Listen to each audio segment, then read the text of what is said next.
Supreme court نے Saint انتخابات کے حوالے سے صدارتی ریفرنس سماعت کے لیے مقرر کر دیا۔ چیف جسٹس کی سربراہی میں 5 رکنی لارجر بینچ 4 جنوری کو سماعت کرے گا۔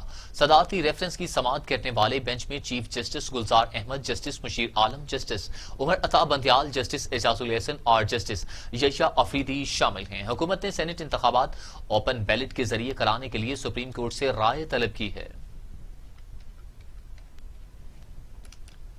مزید ویلکم بیک۔ پاکستان میں خطرے کی گھنٹیاں بج گئیں۔ برطانیہ میں کورونا کی نئی قسم کے کیسز پاکستان میں بھی سامنے آ گئے۔ برطانیہ سے واپس آنے والے 12 افراد کے کورونا ٹیسٹ کیے گئے، 6 میں کورونا وائرس کی تصدیق ہوئی۔ ان 6 مریضوں میں سے 3 میں کورونا کی نئی قسم پائی گئی۔ متعلقہ افراد میں مزید ٹیسٹ بھی کیے گئے، جبکہ رابطے میں آنے والے تمام افراد کے ٹیسٹ کیے جا رہے ہیں۔ لاپرواہی اور بے احتیاطی نے کورونا کو بے قابو کر دیا۔ دوسری لہر میں اموات بڑھنے لگیں۔ 24 گھنٹوں میں مزید 63 مریضوں کے انتقال نے خطرے کی گھنٹیاں بجا دیں۔ اموات کی تعداد 9,992 ہو گئی۔ مزید 1,776 افراد میں کورونا کی تشخیص سے مریضوں کی تعداد 4,75,000 سے زائد ہو گئی۔ 4,25,494 مریض صحت یاب ہو چکے۔ 39,600 مریض زیر علاج ہیں۔ پاکستان میں کورونا سے ایک روز میں 63 مریضوں کا انتقال ہو گیا۔ پنجاب میں 3,959، سندھ میں 3,502، خیبر پختونخوا میں 1,617، بلوچستان میں 182، گلگت بلتستان میں 101، آزاد کشمیر میں 219 اور اسلام آباد میں 412 مریض انتقال کر چکے ہیں۔ دنیا بھر میں کورونا سے ہلاکتوں کی تعداد 17,84,000 ہو گئی ہے۔ مریضوں کی تعداد 8,17,00,000 ہو گئی۔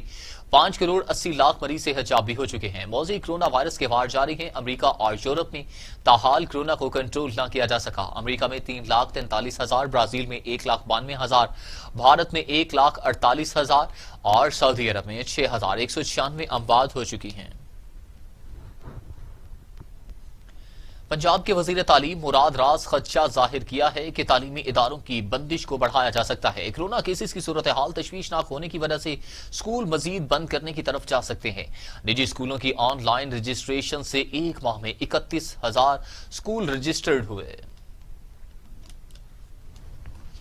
نون لیگ نے یہ بنایا تھا پروگرام چلانے کے لیے، چلایا نہیں تھا، اور کاسٹ بنائی تھی 14 کروڑ روپے، 14 ارب روپیہ، 14 ارب روپیہ یہ کاسٹ تھی۔ کاسٹ صرف بنانے کی، اس کے بعد سروس کرنے کی اس کو کاسٹ تھی 14 کروڑ ہر سال۔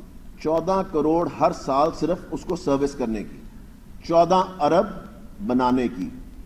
ہم نے وہی چیز کی ہے 25 لاکھ روپیہ سال کا۔ 25 لاکھ روپے کے اندر سے 14 ارب دیکھ لیں، 14 کروڑ دیکھ لیں، اور 25 لاکھ روپیہ دیکھ لیں۔ اس میں یہ پروگرام انشاءاللہ تعالیٰ آپ دیکھنا زبردست طریقے سے چل رہا ہے۔ ہم نے ہمیشہ ECE کیا ہے، ارلی چائلڈہڈ ایجوکیشن۔ ہمارا مائنڈ سیٹ ایسا ہے کہ جب بھی ہم کوئی فری چیز دیتے ہیں ہم کہتے ہیں بالکل بلو کوالٹی ہو، بالکل ایسی کوالٹی ہو کہ بس وہ فری دے رہے ہیں تو بالکل ہی خراب چیز ہو۔ آپ کو میں کوالٹی دکھاتا ہوں جو اس دفعہ ہم نے ارلی چائلڈہڈ ایجوکیشن کی کتاب دی ہے، انٹرنیشنل سٹینڈرڈ کی ہے، انٹرنیشنل سٹینڈرڈ کی کتاب ہے، پہلی دفعہ بچوں کو دی گئی، اور آپ دیکھنا کہ اس سے بچوں کا مائنڈ سیٹ چینج ہوگا۔